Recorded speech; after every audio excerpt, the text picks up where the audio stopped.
अस्सलाम वालेकुम स्टूडेंट। इस लेक्चर में हम एप्लीकेशन ऑफ सैंडविच थ्योरम को देखेंगे कि सैंडविच थ्योरम हमें किस तरह से हेल्प करेगा और किस तरह से उसको यूज़ करके लिमिट्स फाइंड की जा सकती हैं। ठीक है, अब इसको यूज़ करेंगे। हमारे पास एक थ्योरम है या आप कह सकते हैं कि एक रिजल्ट है जिसमें हम एप्लीकेशन ऑफ सैंडविच थ्योरम देखेंगे कि if theta is measured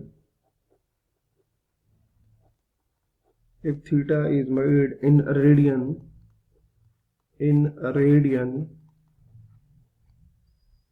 then limit theta approaches to 0,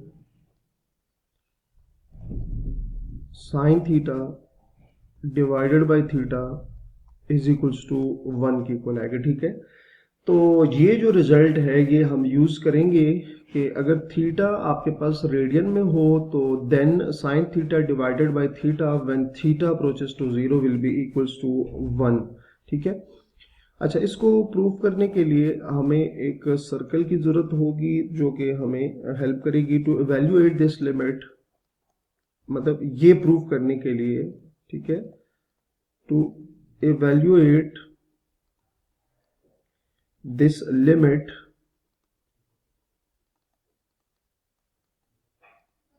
we apply a new technique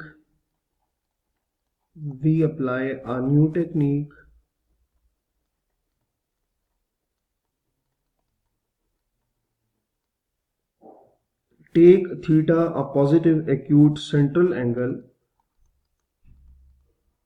take theta a positive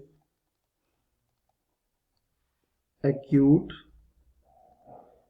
का स्टूडेंट आपको मतलब पता है कि ऐसा एंगल जो 0 और 90 के दरम्यान लाई करता है उसको एक्यूट एंगल कहेंगे। Acute central angle of a circle, central angle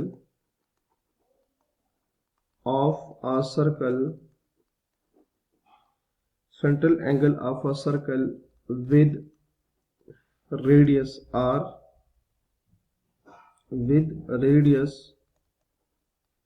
r is equals to 1।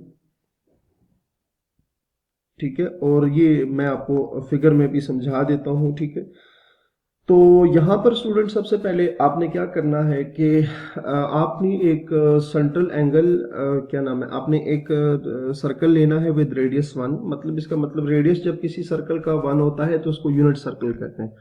तो आपने एक सर्कल लेना है, यूनिट सर्कल, और थीटा जो है वो पॉजिटिव एक्यूट एंगल होगा और वो उसके सेंटर पे बनना चाहिए। तो ये यहाँ पर बात हो रही है। तो अब मैं आपको जो फिगर है वो सर्कल की वो बना देता हूँ ताकि हमें समझने में आसानी हो। अच्छा स्टूडेंट, ये हमने एक सर्कल ले लिया और सर्कल में आप देखें कि ये उसका सेंटर ओ हम कंसिडर कर लेते हैं, इस पॉइंट को ए कंसिडर कर लेते हैं और इस पॉइंट को हम बी कंसिडर कर लेते हैं। यहाँ पर ये जो सेंट्रल एंगल जो हमने कहा था ये थीटा है जो कि पॉजिटिव एक्यूट एंगल है। ठीक है, एक्यूट आप देख सकते हैं ये एंगल जो बनता हुआ नजर आ रहा है ये 45, ये 0 और 90 के दरम्यान और ऑलमोस्ट 45 का एंगल बन रहा है, तो 45 इज एन एक्यूट एंगल होता है। ठीक है, अच्छा, अब तो यहाँ पर आप देखें ना तो आपके पास ओ ए बी जो है, ये ओ ए बी, ठीक है, ये ओ ए बी आपके पास क्या है, सेक्टर ऑफ द सर्कल है। ठीक है, सर्कल का सेक्टर क्या होता है कि सर्कल का ऐसा पोर्शन जो कि सर्कल के आर्क और रेडियाई के दरमियान आता है उसको हम क्या कहेंगे, सेक्टर कहेंगे। तो यहाँ मैं लिख दूंगा कि O A B represents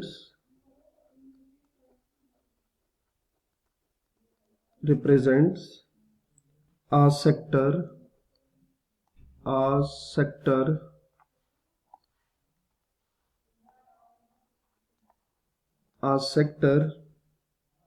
of the circle। ठीक है, तो ये जो ओ ए बी है ये हमारे पास सर्कल हो गया, सेक्टर हो गया सर्कल का। ठीक है, अच्छा, अब चूंकि हमने शुरू में ये बात की है कि हमारे पास रेडियस जो है वो 1 होना चाहिए, तो यहाँ हम लिख देंगे कि ये आपके पास रेडियस जो है 1 है। रेडियस आपको पता है सेंटर से सर्कल के किसी पॉइंट तक की जो लेंथ होती है वो आपके पास क्या होती है, रेडियस होती है, ठीक है। तो यहाँ पर भी आप देख सकते हैं कि ये भी तो रेडियस ही है ना, क्योंकि ये जो लेंथ है ये भी सर्कल के सेंटर से एक सर्कल के पॉइंट बी तक है, तो ये भी आपके पास क्या आ गया, रेडियस आ गया। और रेडियस किसी भी सर्कल का जो रेडियस होता है वो आपस में इक्वल होता है, तो रेडियस हम ऑलरेडी देख चुके हैं, कंसिडर किया था कि वो 1 की इक्वल आएगा, तो ये रेडियस आपके पास ये चीज आ जाएगी, ठीक हो गया। अच्छा जी, अब इसके अलावा अब हमने क्या करना है, हमने अब इस तरह से करना है कि ओ बी को हमने प्रोड्यूस करना है। ओ बी को यहाँ, चलिए इस बी को मैं थोड़ा सा आगे पीछे कर देता हूँ, ये आपके पास है बी, ठीक है, ये जो पॉइंट है। अच्छा, अब लिखेंगे produce O B to D. हमने क्या करना है कि जो हमारे पास ये ओ बी है इसको प्रोड्यूस करना है। प्रोड्यूस का मतलब ये होता है कि थोड़ा सा उसको एक्सटेंड करेंगे, ठीक है। ये हमने क्या किया, एक्सटेंड कर दिया इस तरह से,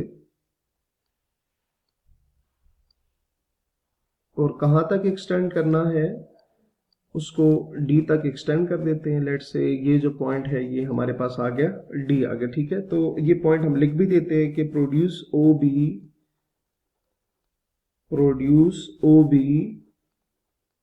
जी देखिए ना, ये ओ बी को प्रोड्यूस करने का मतलब ये है कि ओ बी को आपने एक्सटेंड करना है, produce O B to D,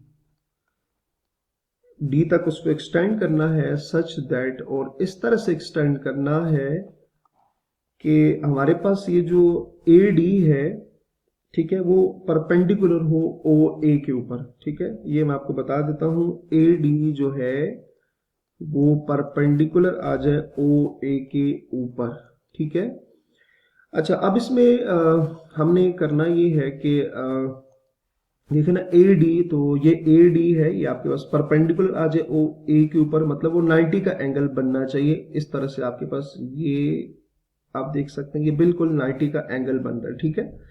यही बात थी कि आपने ओ बी को एक्सटेंड करना है डी तक, और डी से एक परपेंडिकुलर ड्रॉ करना है ओ ए के ऊपर, जो कि ए डी और ओ ए आपस में परपेंडिकुलर होने चाहिए, ठीक है।